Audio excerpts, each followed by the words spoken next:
chian ma sela wana in kutasaklo chatua na umtu pathian te na ta in ketsu kan nei ti kan shase a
Zinga pakhatsuan kanena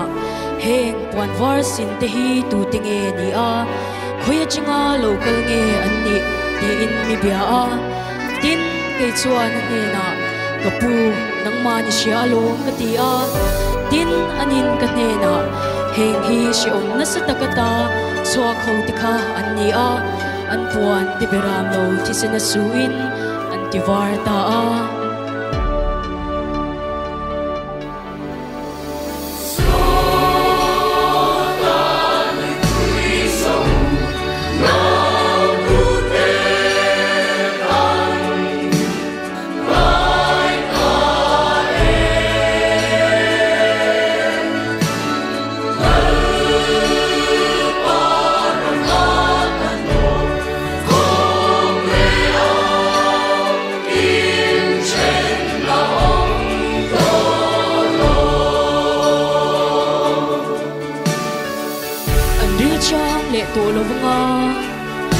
Tui ha le to heklovang nin a em heklovanga lum reng reng boin ati siom heklovang beram no le chut pha lai ong chu an vek tu nianga nun na tui kura te a shwayang pathianin an mitata mi tui song song a shufai to ang atia